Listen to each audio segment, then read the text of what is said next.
Distance across the state line to purchase alcohol for off-premise consumption, and occasionally opening that alcohol before the trip home is finished. What level of prioritization would you be willing to give an effort to join the 17 other states in the country that have made laws to preclude prohibition? Do you need the names of the other states? It's Arizona, Hawaii, Illinois, Indiana, Iowa, Maryland, Missouri, Montana, Nebraska, Nevada, North Dakota, Oklahoma, Oregon, Pennsylvania, South Carolina, Utah, and Wyoming all have laws. What would be your stance? Dan, you're first. Okay. You're asking what level of prioritization I'd give to liberalizing our liquor laws in counties? Is that kind of the idea? Correct. The answer is very low. You know, I no offense.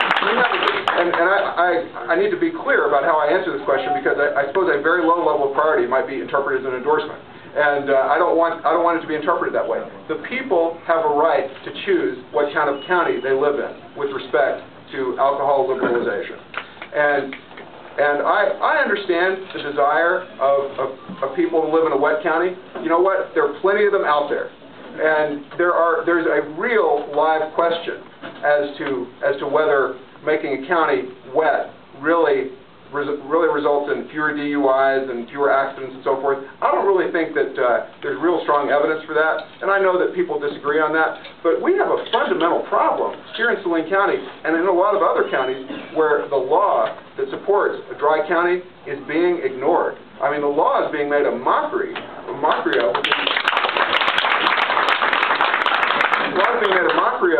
With these private clubs. Everybody knows it. You know, the Family Council has one proposal, which is countywide election, in order to permit any kind of establishment serving liquor. I think that there are probably other proposals which would solve the problem. I mean, the problem is fundamentally that people are entitled to live in a dry county and want to live in a dry county, and because of this very strange law that we have, they don't get to live in a dry county. And, you know, my view on a lot of these things is, on a lot of these vices, I suppose you'd say, is that it's possible to coexist with your neighbors in a friendly way, and we got a very nice neighboring county just beyond Saline County. I'd recommend you come visit it. They got a lot of nice people over there in Pulaski County. I've had the privilege of representing them for a long time, and I like the wet-dry system the way it is, except I don't like the mockery of private clubs, and I think that there ought to be some way that we can reform that system. I'll drink to that.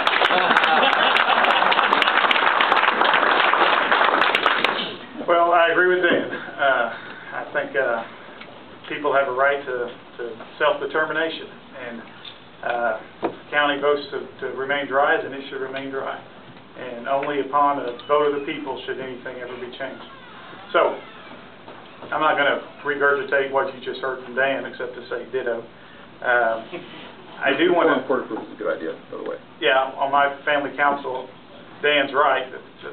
The family council survey talked about a countywide election, and I think that would be very expensive to have a countywide election every time there's a liquor permit sought.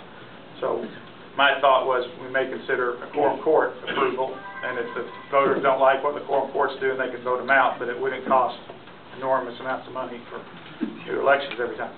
But I want to talk about another vice, the lottery. Now, the people voted in the lottery, and I believe in self-determination, even if I don't agree with it. It's been voted in.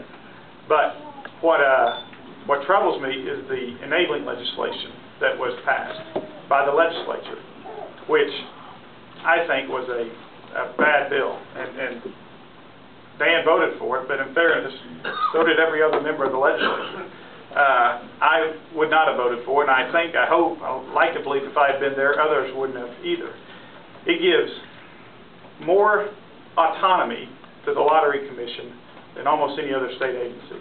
I think the lottery should have less autonomy. The legislator ought to review it more than anybody else. It's a very unique state enterprise that deserves more scrutiny, certainly not less. Absolutely. And what we're seeing now, because the legislature awarded, they don't have to go through the budget. They have huge salaries, and the staff make it more. the chief security officer at the lottery makes more money than the state police director. Now, that's not right. But now they are expanding the gaming. Y'all saw, it may not probably be in the newspapers tomorrow, but they're getting ready to go to jackpot lottery machines in the gas stations. Now, they can do everything but casinos, basically, with the Constitution forbids casinos, but they have full time to do anything else they want without legislative review or oversight. And that's a problem. And if I'm there, I'm going to go back and try to repeal that and put in some checks and balances and let your elected officials who you've hired to regulate and oversee this to do their job. And that's one of the first things. There's already Sue Madison, who's a Democrat from Fayetteville, who's attempting to do the same thing, and I want to join her in that effort.